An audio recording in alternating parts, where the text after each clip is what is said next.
أعوذ بالله من الشيطان الرجيم بسم الله الرحمن الرحيم فلما قضى موسى الأجل وصار بأهله آنس من جانب الطور نارا قال لأهلهم امكثوا إني آنست نارا لعلي آتيكم منها بخبر أو جزوة من النار لعلكم تصطلون۔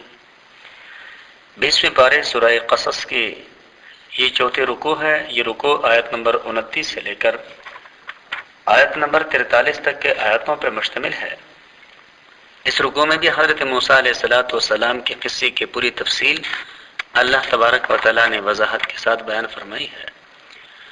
کہ حضرت موسیٰ علیہ السلام نے حضرت شعیب علیہ السلام کے ہاں جب وہ معینہ مدت ملازمت کی پوری کر دی، جو 8 سال لازمی اور 2 سال اختیاری تھے، تو حضرت موسیٰ علیہ السلام یہ مدت پورا کر کے پھر مدین سے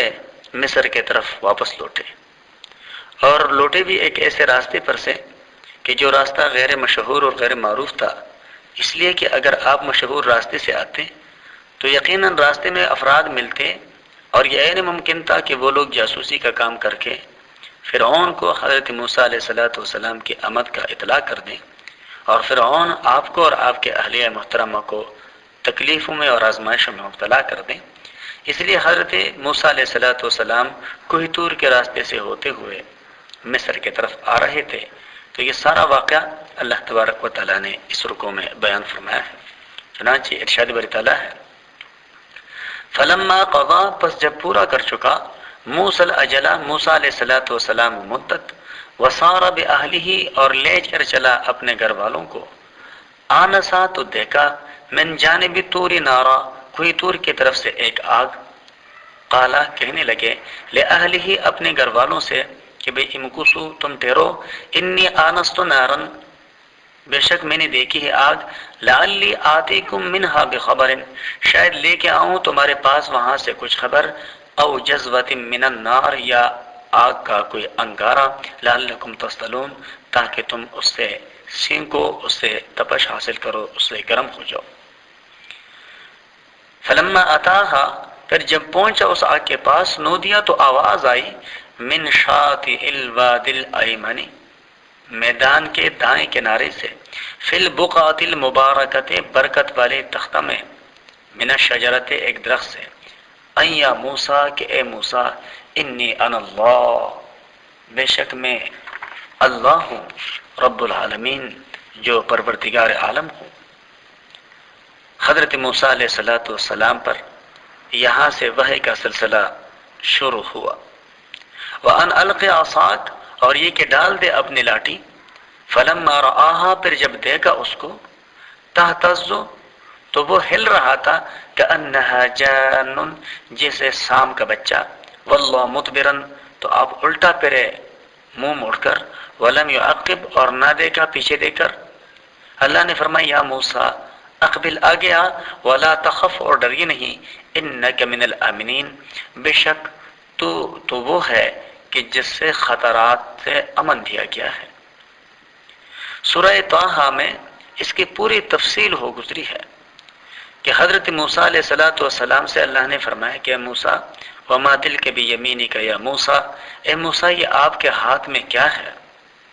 تو حضرت موسیٰ علیہ السلام نے فرمایا کہ یہ عصائی، یہ میری لاٹھی ہے، اتوکل علیہا واحش بہا علی غنمی، کہ اس کے ذریعے میں ٹیک بھی حاصل کرتا ہوں بیٹھتے وقت، چلتے وقت، اور اس کے ذریعے میں اپنے بکریوں کے لیے درختوں سے پتے بھی جاڑتا ہوں۔ تو اللہ تبارک و تعالیٰ نے فرمایا کہ آپ اپنے اس لاٹھی کو پھینکیے۔ جب حضرت موسیٰ علیہ السلام نے سامنے پھینکی وہ لاٹھی، رکھ دی، تو وہ سام کا بچہ دکھائی دینے لگا۔ ہم موسیٰ علیہ السلام ڈر گئے کہ بھئی یہ تو سام بن گیا ہے۔ اللہ تبارک و تعالیٰ نے فرمایا کہ ڈریے نہیں۔ اب ذہن میں ایک بات آتی ہے کہ میں پیغمبر سام سے ڈرا، تو یہ پیغمبر ان تمام صفات سے متصف ہوتے ہیں جو کسی نارمل انسان کے ہوتے ہیں، اور ظاہری طور پہ کسی خطرناک چیز سے ڈرنا یہ پیغمبر کی شان کے خلاف نہیں ہے۔ اللہ تبارک و تعالیٰ کا ارشاد ہے کہ اللہ نے دوسرا حکم دیا، اسلک یدک فی جیبک، ڈال اپنا ہاتھ اپنے گریبان میں، تخرج بیضاء، وہ نکل آیا سفید ہو کر، من غیر سوء، بغیر کسی برائی سے، یعنی ہاتھ سفید نکلا، اور یہ سفیدی کسی بیماری وغیرہ کی وجہ سے نہیں تھا، بلکہ یہ ایک معجزہ تھا۔ اللہ تبارک و تعالیٰ نے فرمایا وَضْمُمْ إِلَيْكَ جَنَاحَكَ، اور ملا لے اپنے طرف اپنے بازو، من الرہب، ڈر کی وجہ سے، فَذَانِكَ بُرْهَانَانِ، سو یہ ہے دو دلیلیں، من ربک، تیرے رب کی طرف سے،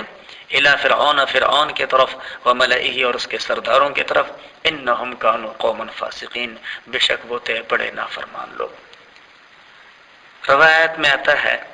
کہ حضرت موسیٰ علیہ السلام نے جب اپنے ہاتھ کو اپنے گریبان یعنی بغل میں رکھا اور پھر جب باہر نکالا تو وہ چمک رہا تھا، تو حضرت موسیٰ علیہ السلام نے اپنے پہلو سے اپنے اس بازو کو دور ہٹا کے رکھا، خوفزدہ ہو گئے۔ تو اللہ تبارک و تعالیٰ نے فرمایا موسیٰ اپنے بازوں کو اپنے ساتھ ملا دے، ڈریے نہیں۔ اللہ تبارک و تعالیٰ نے حضرت موسیٰ علیہ السلام کو جب یہ دو معجزے عطا فرمائے اور فرعون کے طرف جا کر کے تبلیغ کرنے کی حکم دی، تو قال، حضرت موسیٰ علیہ السلام نے فرمایا ربی، اے میرے رب، انی قتلت منہم نفسا، بے شک میں نے خون کیا ہے ان میں سے ایک جان کا، فاخاف، سو مجھے ڈر ہے، ان یقتلون، یہ کہ وہ کہیں مجھے قتل نہ کر دے، یعنی پہنچتے ہی قتل کر دیا تو آپ کی دعوت کیسے پہنچاؤں گا۔ اللہ تبارک و تعالیٰ نے حضرت موسیٰ علیہ السلام کے اس بات کو سنا، اور ساتھ ہی حضرت موسیٰ علیہ السلام کے اس خواہش کو بھی، جس کا اظہار اللہ نے آنے والے آیت میں کی، کہ حضرت موسیٰ علیہ السلام نے فرمایا وَأَخِي ہارون، اور میرا بھائی حضرت ہارون، هو افصح منی لسانا، وہ زیادہ ہے مجھ سے فصیح اللسان، یعنی اس کے انداز گفتگو مجھ سے زیادہ نرم ہے،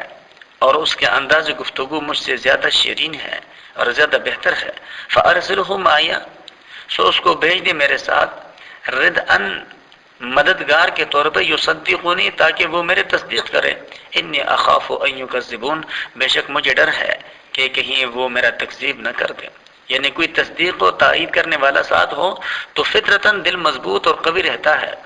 اور ان کے جھٹلانے پر اگر بحث اور مناظرے کی نوبت بھی آ جائے تو میرے زبان کے لکنت